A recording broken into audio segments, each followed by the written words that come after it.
bu ayetlerle ilgili aşamaları uzun uzun anlattıydık. Evet efendim. Şimdi o anlatımların üzerine burada kısa kısa geçeceğiz. Buna bir özelliği var buradaki Evet. anlatımın. Evet. Evet, Adem'e secde edeceksin dedi. İblis dayattı. Şimdi Adem'e secde eden melekler nelerdi?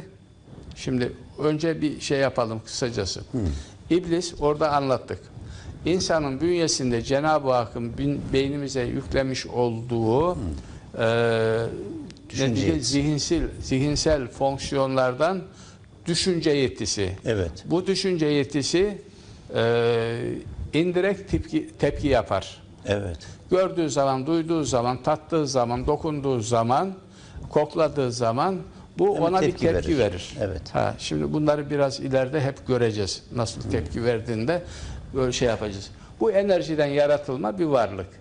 Buna biz iblis diyoruz. İblisin bir genel özellikleri vardır. Enerji oluşu vardır. Öteki durumlarının hepsini İblis diye özel bir programda daha önce de geçmişte anlattıydık. Özel program olmuştu. O şeyleri burada geçeceğiz. Şimdi diyor ki Adem neydi, bir de onu anlatayım da ona göreceğim. Adem sıradan insan değil. Hayır. Adem neydi? Bilgilenmiş, bilinçlenmiş, vahiy almış insan demek. Vahiy almış. Ve ondan sonrakilerde Ademoğlu dediğim zaman akıllı, bilgili Adem'in bilgili soyu demek. Şimdi bu melekler de yeryüzündeki güçler ve güçlü varlıklar demek. Şimdi bu ayetlerde öz olarak anlatayım. Evrendeki tüm güçler, tabiatın hepsi bilgili insanların kontrolüne girer. Bu kontrole giriş meleklerin Adem'e secde edişi demek. Boyun eğişi. Evet. Onun kontrolüne girişi demek. Şimdi doğadaki güçler fiziksel olsun, yani fizikte ister maddi olsun, isterse enerjik varlık olsun. Bir varlık var ki Adem'e secde etmez. O dayatır. Onun adı iblistir. İblis. İnsan her şeyi kontrol altına alır ama düşünce yetisini kontrol altına alamaz. Nasıl alamaz? İstersen bak, görmeyeceğim de şimdi. Görme de bir duyudur, bir güçtür değil mi? Tabii. Görmeyeceğim de görmezsin. Kapatırsın tabii. Evet. Gözün duymayacağım de Kapatırsın. Duymazsın. Gitmeyeceğim de Gitmezsin. gitmezsin. Ama her şey. Düşünmeyeceğim de mümkün değil. onu kontrol Mümkün altına değil. alamaz. Devamlı düşünüyor. O düşünür. Düşünmeyeceğim de o düşünür. Evet. Sen böyle kapatın, inzivaya çekin, bir tıkırtı duydu, onunla ilgili bir fikir yürüttü bak. Evet. Tabii. Bir şey gördün, onun rengiyle ilgili, bilmem şekliyle ilgili fikir yürüttü. Bir su sesi duydu, hemen aklına neler geldi. Her şeyde etki varsa o tepki var. Tepki. O boyun eğmez. O kontrole girmez. Şimdi bu özü verdik mi? Evet. Devam edelim şimdi. Şimdi Allah ona diyor, iblis etmiyor. O secde edenlerden olmadı. Allah ona diyor ki, sana emrettiğim zaman seni boyun eğip teslimiyet göstermekten ne alıkoydu? Evet. Evet. Bunu bize bilgi olarak veriyor. Bunu da şunu da anlatalım da iyi kuralım olayı. Bu bir tiyatro sahnesidir. Temsili anlatımdır. Böyle bir iş olmadı. Allah bize iç varlığımız, dış varlığımız, çevresel ilişkilerimizi bir tiyatroda anlatımıdır bu. Evet. Bir tiyatro sahnesi kurmuş. Tiyatroda, sahnede Allah var, artist olarak. Evet. Mesela. Melekler var, iblis var, Adem var. Adem var. Bunlar bir oyun sergiliyor, biz de izliyoruz. Öğretilmemiz doğadaki güçlerin hepsini düşünün. Allah onlara diyor ki, hadi bu adama diyor boyun eğeceksiniz diyor. Tamam. O da öyle bir şekilde onları boyun eğecek bilgiye, becere sahibi olmuş. Rüzgarını, fırtınasını, selini, elektriğini vesaire her şeyi kontrol ediyor. Tamam diyor, biz onlar boyun eğeriz diyor. İblis oradan çıkıyor, ben etmem diyor. Evet, hemen çıkıyor oradan. Ben emrediyorum, olmaz diyor, ben ondan hayırlıyım. Allah şimdi soruyor, sen buna niye itaat etmiyorsun, bunun kontrolüne girmiyorsun? Ben ondan hayırlıyım. Beni enerjiden yarattın, onu da maddeden yarattın. Enerjinin üstünlüğünü ortaya koyuyor. Enerji demek ki maddenin kontrolüne girmiyor. Öyle değil mi? Bak bugün mesela röntgen ışıkları vardır. Yine aynı enerjik varlıkları düşünelim. Sinyaller vardır. Telefonların gelen sinyaller vardır. Radyoya, televizyona vesaire röntgen ışıkları. Önüne duvar olsa da arkasına geçiyor. Öyle Ya, değil mi? geçiyor. Bilmem nerelerden geliyor. Demek ki enerjinin maddeden farklılığını, Evet. ondan daha iyiliğini burada göstermiş oluyor. Evet. Şimdi bu aşamada ben etmiyorum, ben ondan hayırlıyım. Ben o dedi, Allah da diyor ki ona, öyleyse oradan hemen alçal. Senin Alçal. için orada büyüklük taslamak olmaz. Hemen çık, sen kesinlikle aşağılıklardansın. Ona Allah bir damga vuruyor. Sen aşağılığın tekisin diyor. Kime göre? Allah'a göre değil. İnsanlar arasında devamlı hor olacak, devamlı aşağılık birisi olarak görülecek. Burada işte iblis, burada ayette ona ihbit der. İhbit rütbe düşüklüğü demek. Saygınlık demek. Yani sen insanlar arasında saygın biri olmayacaksın demek. Evet. Burada İnsanlar herkes nezdinde. işte tamam, şimdi öyle yapmıyor mu? Herkes her türlü şeyi düşüne taşına plan program yapıyor. Neticede suçu kime atıyor? Şeytana uydum deyip Öyle onun sırrına üstüne kalkıyor. atıp geçiyor. Evet. Şimdi Allah burada yani ihbit, hemen alçal diyor, orada büyük tasarruf olmaz. Hemen çık oradan dedi de. Alçal, Bu bir yerden falan çıktığı yok. Oradan Yok. çık değil. Bizim Türkçe'de defol deriz. Tabii öyle denir. Bu onun yani Arapçadaki kullanış tarzıdır. Şimdi burada İblisle ilgili de uzun şeyleri verdik. Hepsini şeye kadar anlatmamıza lüzum yok. Orada iblis ne diyor sonunda? Süre istiyor. Yeniden diriltecekleri güne bana süre ver. Evet. Allah da sen süre verilmişlerdensin diyor. Oraya kadar şey yapıyor. Şimdi onu daha önce de anlattıydık. İblise diriltilme gününe kadar süre veriliyor. Bu süre ne için? İblis her insanla birlikte doğar. Her insanın ölümüyle pusuya yatar. Ahirette insanla beraber o da kalkar. Ahirette dirilme gününde olana gidene şahitlik eder. Onun karini olarak Kaf suresinde geçmişti. Onun akranı olarak. Akran dediğim zaman aynı Akranı, doğmuş. aynı yaşta. İyi hatırladınız o sözcüğü. Tamam mı? Kaf suresinde onun değil mi? garinidir. Evet. Onun garini. Onunla beraber şey yapar. Orada şahitlik Evet. yapar. Hatta oradaki canlı sahneleri gördüydük, hatırlayacaksın. O onun üstüne beni bu yoldan çıkardı falan filan der. Biraz sonra başka ayetlerde onları şey yapacağız. O da der ki benim bir gücüm yok ki. Zorlayıcı gücüm yoktu. Benim bir zorlayıcı gücüm, yaptırım gücüm yok benim. Ben sadece bir kafa hatırına bir şey Yaptı. getiriveriyorum. O yaptı. O kendisi yapıyor, ölçmüyor, biçmiyor. Yani ben hatırına getirdim diye onun yapması mı lazım yani? Evet. Ona ben emretmedim ki. Öyle tamam, işte bunları burada göreceğiz. Şimdi burada bu olaylardan sonra bakın, insanlığa uyarı olsun, insanlar bilsin kendileri nedir, çevrelerindeki ilişkisi nedir diye burada 16 17. ayetlere iyi dikkat edeceğiz. Bakın şimdi iblis öyleyse, bakın öyleyse ne? Madem Süre ki istedin. böyle, Sen de süre verdin ya. Tamam. Bak ben ne yapacağım diyor. görevi ne onun şimdi? Beni azgınlığa itmene karşılık. Bak sen beni azgınlığa ittin. Beni azgınlık yaptıracak bu nitelikte yarattın ya. Evet, o yüzden. Ben kendi kendime değil. Bu senin verdiğin görev gereği yapıyorum bunu. Ben görevi yapacağım. Ben görev yapıyorum ha. Bak bana bu verdiğin göreve karşılık andolsun ki ben onlar için senin dosdoğru yoluna oturacağım. Sonra yine andolsun ki onların önlerinden, arkalarından, sağlarından, sollarından onlara sokulacağım. Ve sen çoklarını kendilerine verilen nimetlerin karşılığını ödeyenler, şükredenler olarak bulunacaksın.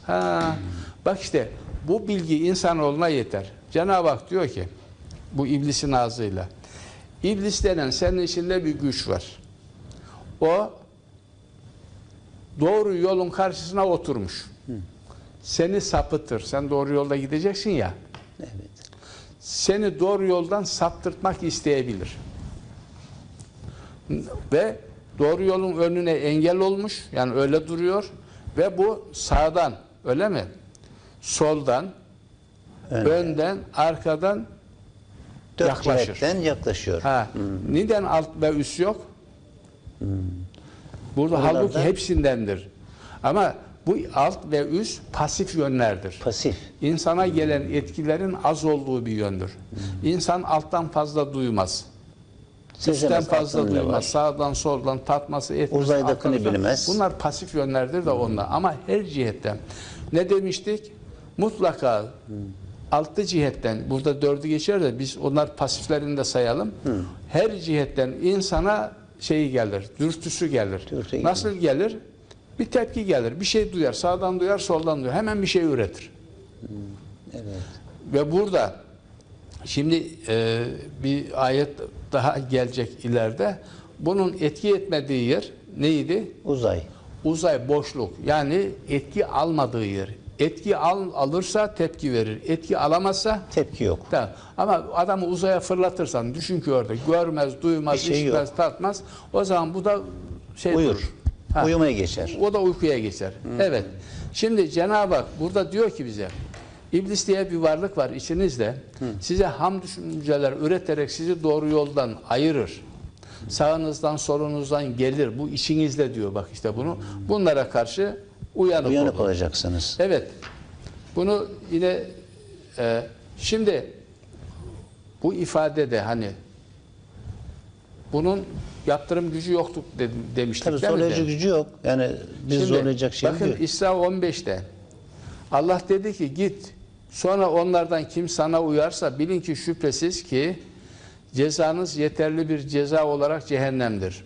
Onlardan gücünü yettiklerinden sesinle sars ve atlılarınla yayalarınla onların üzerine yaygara kopar.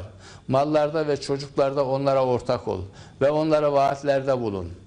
Ve şeytan onlara aldatmadan başka bir şey vaat etmez. Şüphesiz ki benim kullarım senin için onlar aleyhine hiçbir güç yoktur. Yok. Yok, bir güç Şimdi yoktur. bu tarzı Güzel. nasıl yaklaştığını bir soruya da şey olarak İsra suresinin şeyinde hani atlılarla yaklaşması vesaire, Evet. oğullarla Cevap vermiştik ortak onu olması vesaire önceki onları programlarda. hep işlediydik. Tabii ki. Evet, Hicr suresinde de sana uyan azgınlardan başka kullarımın üzerinde hiçbir zorlayıcı gücün yoktur. Yoktur. Nahl suresinde yine bir şey böyle tartışma şeyi var da şüphesiz ki iman etmiş ve Rablerine işin sonucunu havale eden kimseler üzerinde şeytan-ı racimin hiçbir zorlayıcı gücü yoktur. Evet. İblisin onlarda da hani zorlayıcı bir gücü yoktur. Ama maalesef insanlar ne yapıyor? Suçu işliyorlar. Evet. Tutup da sanki şeytan zorla yaptırmış gibi, iblis Gibi, zorla yaptırmış beni gibi. aldattı diyor İşte şeytan beni diyor. aldattı Öyle diyor. şey mi Hani olur? şey. Halbuki Allah ne diyordu? Kararı kendisi Bunlara veriyor. karşı bu şeyde bu surenin var ya, bu surenin 200. ayeti gelecek ileride. ileride. İsterseniz orada bir okuyun. 200. ayet değil mi Evet, efendim? 200. ayet. Araf suresinin Tamam. 200. ayeti. Onun bir şeyi Tabii. yok. Evet. Eğer sana şeytandan bir vesvese gelirse de hemen Allah'a sığın. Ha. Şimdi bununki ne demek ki iblisinki Vesvese. vesvese, Evet. ihva. İva. Ya zaten kandırma. Kur'an'da bu ayette Evet. de yani bunu ivalaştırdığın işi, bana bu gücü verdiğin işi diyordu da. Diyordu. İva. Bir vesvese verdik. Aklına bir şey düşürdü. Gelir mi? Hemen gelir. Gelecek Gelir. zaten. Ki Bu normal ona gelmesi. kodlu. Ona kodlanmış. Bu onu şey yapacak.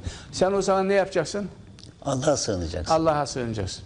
Allah'a nasıl sığınacaksın? Kur'an'daki bilgilerine göre. Ha, yani Euzübillah demek Yok. Yok. Kur'an'da bize Hemen öğüt o olarak konuları bildirilmiş. hemen şey yapacağız. Evet. Şimdi mesela hani bunu daha önce kısaca hatırlatma açısından söylüyorum. Mesela şeytan bu akla getirdiğin zaman sen zekat vereceksin. Öyle mi? Paraza. İnfakta bulunacaksın. Hemen Ya bitiriyorsun. Ben nereye dağıtıyorsun? Der mi? der, hemen der. He? Malını mülkü bitiriyorsun, çok çocuğun var, senin bir sürü işin var. Ha? Etme, Bu eyleme. işte hemen. o an ama sen bu zorlamasın. Aklına geçirir. İlla ki zorla vermeyeceksin. Bilmem Demez. ne. Zorlar mı? Zorlar. Buna rağmen verirsin. Şimdi sen o zaman Allah'a sığınacaksın. Ne yapacaksın o zaman? Kur'an. Neydi?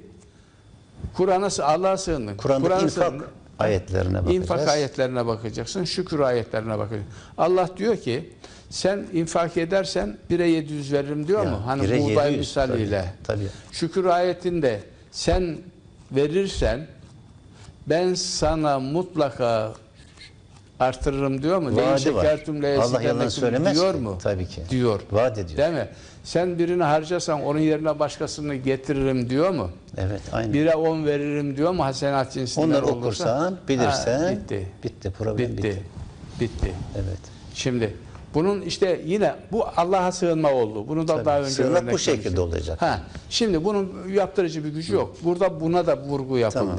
Evet. Ben burada bir kısa Tiyatronun son bölümü artık diyelim o sahnenin. Cenab-ı Hak Allah hadi sen yerilmiş ve itilmiş olarak oradan çık.